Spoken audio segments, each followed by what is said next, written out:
본문을 바탕으로 은혜가 흘러야 감사함으로 드릴 수 있습니다 라는 제목으로 하나님 말씀 증거하겠습니다. 우리가 계속해서 고린도후서 말씀을 살펴나가고 있는데요, 이 고린도후서는 사도 바울이 어디에 머물면서 쓴 편지인지 여러분 알고 계십니까? 마게도냐에 머물 때에, 특별히 빌립보라는 도시에 머물 때 쓴 편지다라고 봅니다. 바로 마게도냐에서 우리는 보았듯이 디도와 바울이 제외하게 되었지 않습니까? 그러니까 이 고린도후서라는 편지는 디도를 만난 후에, 고린도 교회에 관한 소식을 전해들은 후에 바울이 쓴 편지입니다. 바울이 걱정했던 것과는 달리 눈물의 편지를 읽은 고린도 교인들은 애통해하면서 회개를 했다라는 그런 것을 우리가 살펴보았지요. 그러니까 어느 정도 관계의 회복이 일어났기 때문에 바울은 고린도 교인들을 향해서 다시 한번 중요한 안건에 대해서 이제 이야기를 하고 있습니다. 그것은 바로 구제 헌금에 관한 이야기입니다. 8장과 9장의 말씀은요, 바울이 그때 예루살렘의 가난한 성도들을 돕기 위해서 1년 전에 고린도 교회 안에서 시작했던, 그리고 지금은 중단되어 버린 그 구제헌금을 너희들이 완성하면 좋겠다, 그 내용으로 채워져 있습니다. 헌금 이야기는 목회자에게 있어 사실은 하기가 좀 껄끄러운 그런 주제이지요. 바울도 다르지 않았습니다. 하지만 목회자와 성도들 안에 두터운 그 신뢰가 있다면 또 이야기는 달라지게 될 겁니다. 고린도후서 7장 16절 말씀 앞쪽을 보시면요, 내가 범사에 너희를 신뢰하게 된 것을 기뻐하노라. 그러니까 우려했던 것과는 달리 고린도 교인들이 바울을 여전히 신뢰하고 있었고, 그 신뢰가 강하다는 느낌을 가졌기 때문에 바울은 이제 구제 헌금 이야기를 하고 있는 거죠. 사실 이 구제 헌금에 대해서는 여기만 나오는 게 아니라 바울 서신에서 여러 차례 언급이 되었는데요, 갈라디아서 2장 10절 말씀 한번 보시면요, 다만 우리에게 가난한 자들을 기억하도록 부탁하였으니 이것은 나도 본래부터 힘써 행하여 왔노라. 구제 헌금에 대해서 말하고 있습니다. 또한 고린도 교회를 향해서도 처음 말하는 게 아닙니다. 고린도 전서 16장 1절 말씀 한번 보여주시면요, 성도를 위하는 연보에 관하여는 내가 갈라디아 교회들에게 명한 것과 같이 너희도 그렇게 하라. 가난한 자들, 여기서 말하는 가난한 자들은 예루살렘에 있는 가난한 성도들을 가리키는 건데요, 이어지는 3절에서는 이렇게 말하죠. 내가 이럴 때에 너희가 인정한 사람에게 편지를 주어 너희의 은혜를 예루살렘으로 가지고 가게 하리니. 너희의 은혜를 예루살렘으로 가지고 간다라고 했을 때 이 은혜는 우리가 잠시 후에 살펴보겠지만 구제 헌금을 가리키는 말입니다. 그것을 들고 예루살렘으로 가겠다, 이런 말이죠. 그 중에서도 우리가 다루게 될 고린도후서 8장과 9장에는 이 헌금에 대한 바울의 가장 긴 논의가 담겨져 있다, 그렇게 보시면 되겠습니다. 앞서 말씀드렸듯이 고린도 교회는요, 이미 이 시점으로부터 1년 전에 구제 헌금을 시작했었습니다. 고린도후서 8장 10절 하반절을 보시면 이렇게 말하죠. 너희가 1년 전에 행하기를 먼저 시작할 뿐 아니라 원하기도 하였은즉 이제는 하던 일을 성취할지니. 1년 전에 고린도 교회가 먼저 시작했다는 겁니다. 무슨 말입니까? 누구보다 먼저 시작했다는 말입니까? 바로 마게도냐에 있는 교회들보다 너희가 먼저 구제 헌금 시작했다라는 말이죠. 8장 1절 말씀 다시 보시면, 형제들아, 하나님께서 마게도냐 교회들에게 주신 은혜를 우리가 너희에게 알리노니. 마게도냐라는 지역에는 여러분 잘 아시는 빌립보 교회, 베레아 교회, 데살로니가 교회 같은 그런 교회들이 있었거든요. 특별히 빌립보 교회를 염두에 두고 바울은 말하는 것으로 보입니다. 이 마게도냐에 있는 교회들보다 고린도 교회가 구제 헌금을 먼저 시작했다는 거예요. 그런데 중단이 되어버렸습니다. 여러분, 왜 중단이 되었겠습니까? 추측하기로는 바울이 고린도로 교회를 떠난 후에 거짓 사도들이 교회에 침투해 들어왔다 했지요. 그들이 바울에 관한 가짜 뉴스를 퍼뜨리면서 엄청나게 비방을 했다 하지 않았습니까? 그 가짜 뉴스의 내용 중 하나가 무엇이었습니까? 바울이 뒷돈을 챙긴다라는 그러한 거짓 주장이었지요. 그러니까 잘 시작했던 구제 헌금이 중단되어 버렸던 겁니다. 그런데 이런 와중에 바울의 눈물의 편지를 통해서 고린도 교인들과의 관계가 다시 회복되면서 바울은 너희가 중단했던 그 구제 헌금 완성하는 게 맞다라고 다시 말하고 있는 겁니다. 뭐 좋은 날 자꾸 교회에서 목사님 자꾸 돈 얘기하나 이래 생각하지 마세요. 표면적으로는 헌금에 관한 이야기가 맞습니다. 하지만 결국 바울이 말하고 싶은 것은 돈이 아닙니다. 바로 하나님의 은혜라는 거죠. 은혜. 8장과 9장에서 계속해서 반복적으로 나오는 헬라어 단어가 있는데요. 바로 카리스라는 단어입니다. 카리스. 카리스마 할 때 그 카리스입니다. 카리스, 은혜라고 번역이 되거든요.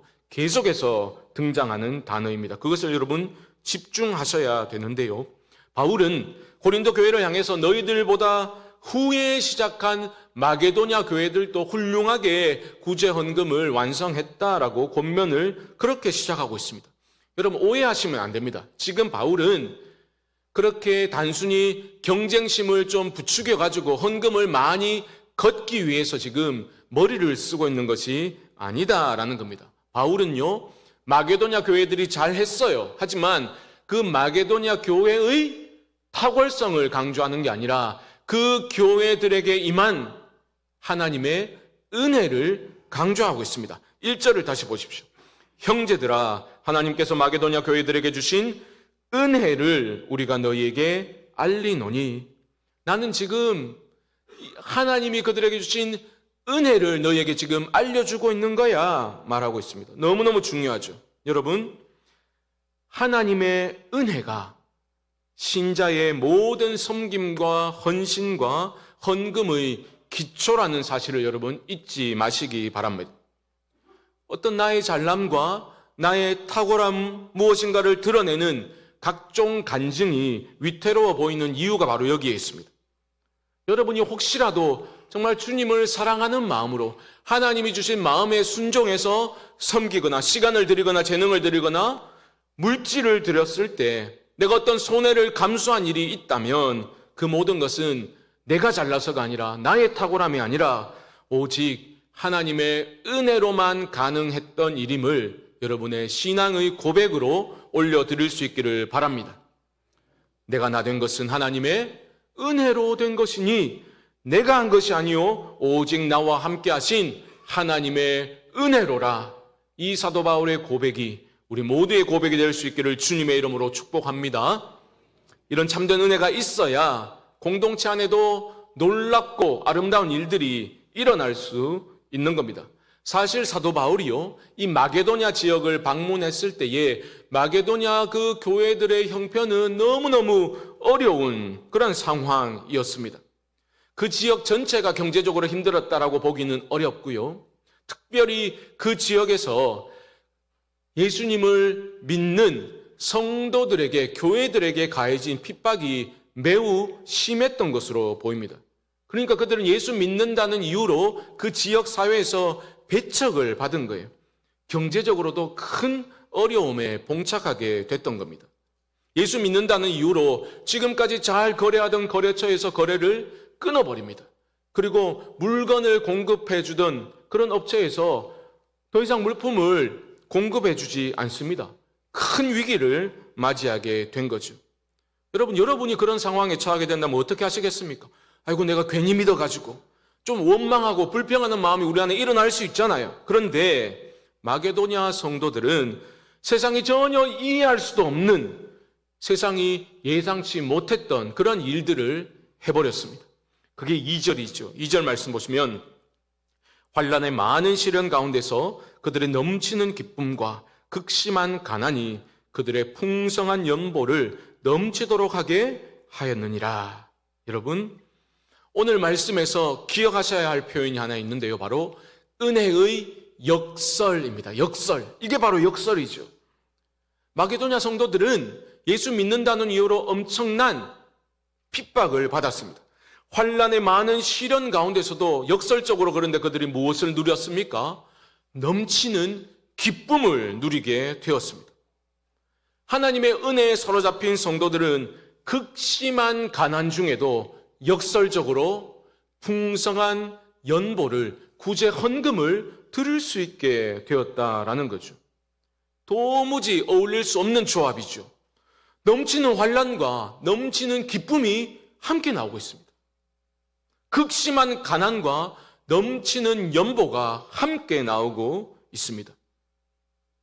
이것이 가능했던 것, 세상이 도무지 세상적인 가치관과 세상의 논리로는 도무지 이해할 수 없는 일이 일어났던 것은 바로 카리스, 하나님의 은혜 때문이었죠. 아이고 그래서 얼마나 모았는데, 어리석은 접근입니다. 바울이 그들이 풍성한 연보를 넘치도록 했다라고 했을 때 바울은 절대 액수를 말하지 않습니다. 100만 원 내면 100부장, 1000만 원 내면 1000부장, 그런 말 하지 않는다고요. 실제로 마게도냐 성도 대부분은 가난했기 때문에 물질적으로 여유가 없었던 것으로 우리는 보아야 합니다. 하지만 그들은 예수님께서 크게 칭찬하셨던 가난한 과부처럼 아낌없이 그들의 소중한 물질을 온 정성과 힘을 다해서 드릴 수 있었던 거죠. 3절에서 이렇게 말하지 않습니까? 3절 보시면 내가 증언하노니 그들이 힘대로 할 뿐 아니라 힘에 지나도록 자원하여. 아이고 그래도 어려운데 애를 썼다, 이게 아닙니다. 힘에 지나도록, beyond their ability, 그들의 능력을 뛰어넘어서 그들은 강요받아서가 아니라 자원해서 기쁨으로 드렸다라는 겁니다. 여러분, 이것이 바로 하나님의 은혜가 하나님의 사람들에게 임하게 될 때 일어나는 놀라운 일이죠. 은혜는 나를 넘어서게 만듭니다. 나의 이기적인 자아 중심성을 뛰어넘게 하는 것이 바로 하나님의 은혜의 능력이라는 거죠. 마게도냐 성도들이 보여준 그러한 일들은, 이 헌신은 세상적인 관점에서 보면 정상이 아닙니다. 생각해 보십시오. 내가 굶어 죽게 생겼는데 무슨 남을 돕습니까? 인간적인 생각으로는 구제 헌금을 하지 않을 이유가 차고 넘치는 거죠. 하지만 주님의 은혜가 임하니 그러한 자신의 어려운 상황마저 뛰어넘게 되는 겁니다. 희생하고 섬기고 있는 거죠. 여러분, 그들은 이 가난의 문제를 어떻게 해결할지, 발빠르게 좀 구제를 받을 수 있는, 주는 게 아니라 받을 수 있는 방법을 모색해야 마땅할 것 같은데 그들은 자신들의 고통에 갇히지 않았습니다. 오히려 유대 땅에서 일명씩도 없는 그 가난한 사람들의 고통을, 고통받는 신자들의 그 아픔을 그들은 기억하고 있는 거죠. 이것이 바로 하나님의 은혜가 우리 안에서 일을 할 때 일어나는 놀라운 신비로운 현상입니다. 누구든지 여러분, 내가 고통받으면 그 고통에만 오롯이 집중할 수밖에 없어요. 그게 너무나 당연한 겁니다. 자연스러운 겁니다. 하지만 하나님의 은혜가 임하자 그것을 뛰어넘어 그들은 가난한 자들을 위하는 마음을 보여주고 있는 거죠. 이게 왜 중요한가? 바로 그들의 이런 희생적인 모습이 바로 예수 그리스도의 그 모습을 보여주고 있기 때문입니다. 아이고 목사님, 거기서 예수님이 왜 나옵니까? 우리가 예수님입니까? 그렇지 않죠.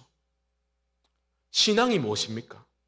신앙인은 예수를 내 마음에 담고 또 담아서 예수 그리스도를 닮아가는 것이 신앙생활의 핵심입니다. 일평생 주님을 닮고자 애쓰는 것이 신앙생활의 전부라 해도 과언이 아닌 거죠. 여러분, 교회 안에서 성도 간에 보여야 할 어떤 솔직함, 솔직한 나눔, 진정성이라고 할 때 우리가 좀 오해하는 부분이 있는 것 같습니다. 가령 예를 들면 이런 거죠. 아이고, 나는 직분은 받았지만 돈이 너무너무 중요해서 사실 예배 시간에도 돈 걱정에 가득 차가지고 뭐 예배 드렸는지 안 드렸는지 그렇게 지나갈 때도 너무 많다. 내가 예수 믿는 사람인지 나도 헷갈릴 때가 너무 많다. 뭐 내가 이 정도밖에 안 되는데 뭐 어쩌겠어. 이게 성도의 진정성이라고 착각하시면 안 됩니다. 거기서 그치면 안 되는 거예요. 내가 그렇게 어리석고 연약한 사람이라는 것을 밝히는데 그치는 게 성도의 진정성이 아니라는 겁니다. 반드시 이어져야 됩니다. 그럼에도 불구하고 나는 주님을 좀 닮고 싶어. 난 이 정도밖에 안 되지만 그래도 이 정도밖에 안 되는 나를 하나님이 은혜로 받아주셨으니 나는 주님을 조금이라도 더 닮아가고 싶은 마음이 있어.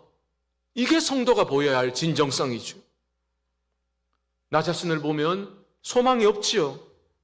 주님의 은혜만이 필요하다는 것을 깨닫게 되는 거죠. 그것을 인정하면서 그런 나를 용납해 주신 주님의 은혜를 기억하면서 내가 이 정도밖에 안 되지만 주님 닮고 싶은 마음, 이건 정말 나의 진정이야.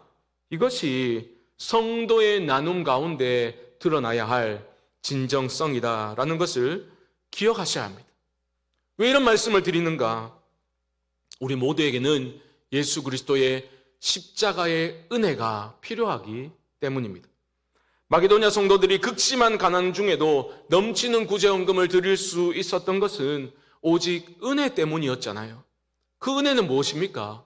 바로 자신의 전 존재를 아낌없이 희생하여 던져버리신 예수 그리스도의 십자가의 은혜라는 거죠.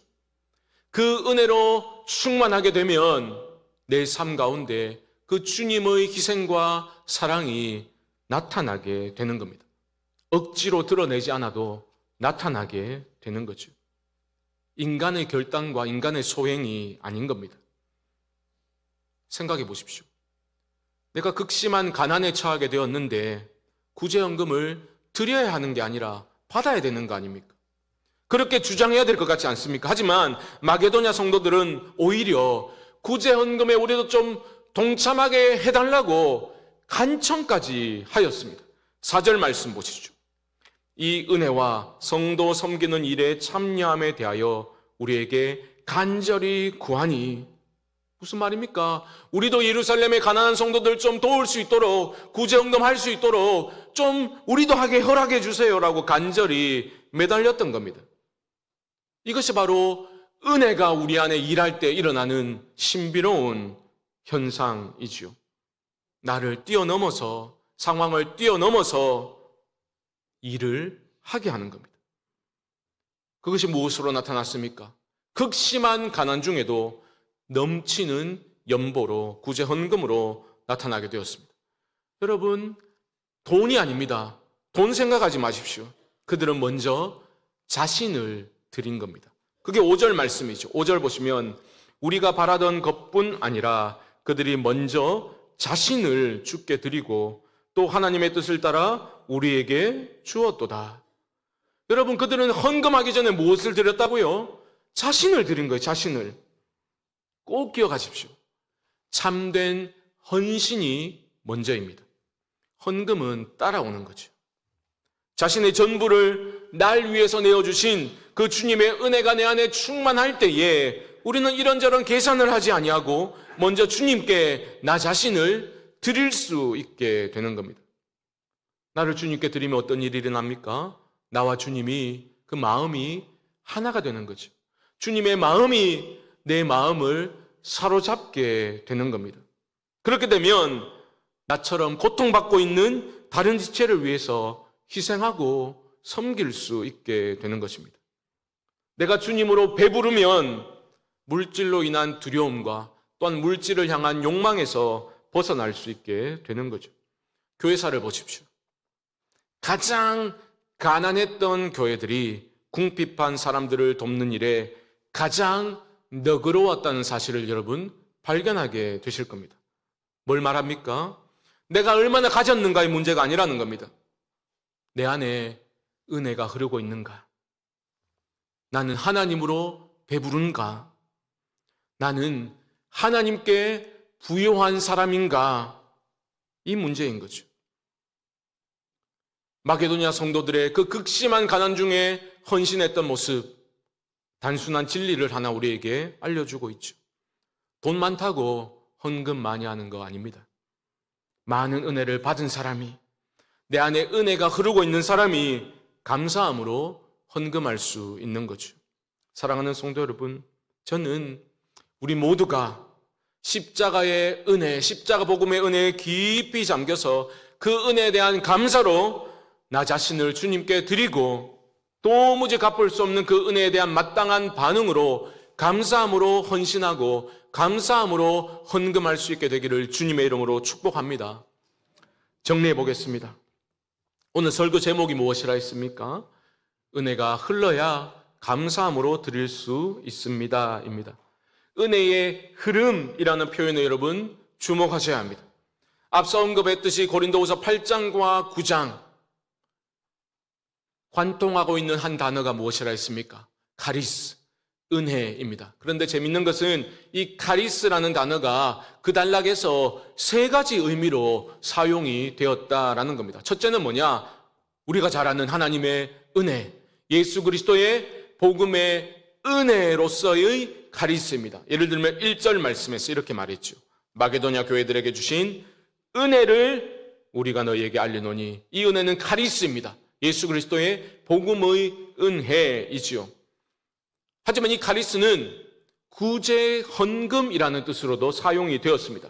예를 들면 4절 말씀 보여주시면요, 이 은혜와 성도 섬기는 일에 참여함에 대하여, 여기서 이 은혜라고 말할 때 은혜 카리스는 구제 헌금을 가리키는 표현입니다. 그리고 마지막으로 이 카리스는 하나님께 올려드리는 감사라는 뜻으로 사용되기도 했습니다. 16절 말씀 한번 보여주시면요, 너희를 위하여 같은 간절함을 디도의 마음에도 주시는 하나님께 감사하노니, 이 감사라는 단어 안에 카리스가 포함되어 있습니다. 그러니까 이 카리스를 생각할 때에 너무 감동적이죠. 이 한 단어가 그리스도의 십자가의 보혈의 그 은혜로 사용되고, 때로는 어려운 사람들, 어려운 믿음의 지체들을 돕기 위한 구제금이라는 단어로 사용되고, 때로는 하나님께 우리가 올려드리는 감사의 의미로 사용되었다라는 것은 은혜가 흐르고 있음을 너무너무 잘 보여주기 때문에 감동적인 거죠. 여러분, 이 은혜의 흐름을 한번 그려보시기 바랍니다. 하늘에 하나님이 계시죠. 하늘에 하나님이 마게도냐에 있는 교회들과 고린도 교회에게 은혜, 카리스를 부어주십니다. 복음의 은혜 카리스를 부어주셨죠. 그 은혜를 받은 교회들은 행동을 합니다. 어떻게 해요? 이 카리스를 예루살렘의 가난한 성도들을 위한 구제 헌금의 카리스로 흘려보내고 있습니다. 그리고 예루살렘 교회는 어떻습니까? 이 카리스를 감사의 형태로 다시 하나님께 올려드리게 되는 거죠. 위로부터 임한 카리스가 다시 아래에서 위로 올라가고 있는 겁니다. 흐르고 있는 거예요. 믿음으로 그 은혜에 반응한 성도들의 자발적인 헌신을 통해서 은혜가 흐르고 있는 겁니다. 하늘에서 땅으로 내려왔던 이 카리스는 다시 하늘로 올라가지요. 하지만 왔던 그대로 아무런 변화도 일으키지 않고 그냥 올라가는 게 결코 아닙니다. 그 은혜가 지나간 자리에, 흘러 지나간 자리에는 놀라운 복과 생명의 역사가 반드시 일어나게 되죠. 마치 이사야 선지자를 통해서 오라 너희 모든 목마른 자들아 물로 나오라, 은혜가 흐르는 자리로 초청하셨던 하나님의 약속의 말씀이 성취되는 것처럼 그렇게 은혜가 흘러가며 하나님의 뜻을 이루는 겁니다. 이사야 55장 10절과 11절 우리 자막을 보면서 한 목소리로 읽어봅시다. 시작. 이는 비와 눈이 하늘로부터 내려서 그리로 되돌아가지 아니하고 땅을 적셔서 소출이 나게 하며 싹이 나게 하여 파종하는 자에게는 종자를 주며 먹는 자에게는 양식을 줌과 같이 내 입에서 나가는 말도 이와 같이 헛되이 내게로 되돌아오지 아니하고 나의 기뻐하는 뜻을 이루며 내가 보낸 일에 형통함이니라. 아멘. 놀라운 말씀이죠. 하늘에서 내리는 단비처럼 그 하나님의 말씀처럼 이 놀라운 카리스, 위로부터 우리에게 임한 이 은혜는 놀라운 복과 생명의 역사를 일으킨 후에, 그 흘러간 자리에서 생명과 그 복의 역사를 일으킨 후에 하나님께로 다시 위로 올라가는 것입니다. 여러분, 이 은혜의 흐름을 배쳐가거나 방관하지 마시고 이 은혜의 흐름에 여러분은 자신을 던지실 수 있기를 바랍니다. 이 강력한 은혜의 흐름은 그 어떤 것도 막을 수가 없습니다. 그렇기 때문에 여러분, 배쳐가면 안 되는 거예요. 그릇된 자기 신념과 알량한 자기 경험과 나의 온갖 성공과 실패와 상처에 갇혀서 그 넘쳐 흐르는 은혜를 곁눈질하지 마시기 바랍니다. 지금도 우리 교회 안에도 은혜의 흐름이 있습니다. 흘러가고 있다고요. 저는 우리 모두가 우리 앞에 흐르고 있는 이 은혜의 물결에 나 자신을 믿음으로 던져서 계속해서 그 은혜의 흐름이 강력하게 확장되어져 가는 놀라운 일이 우리 성광의 공동체 안에 일어날 수 있게 되기를 주님의 이름으로 간절히 축원드립니다. 지금은 우리 주 예수 그리스도의 크신 은혜와 하나님 아버지의 무한하신 사랑하심과 성령님의 교통하심이 오직 하나님의 은혜만을 의지하고 그 은혜만을 자랑하며 은혜의 흐름에 나의 전부를 맡겨드리고 감사함으로 주께 드리는 삶을 살아가기를 소망하는 사랑하는 성도님들의 심령 가운데 지금부터 영원토록 함께 있을지어다. 아멘.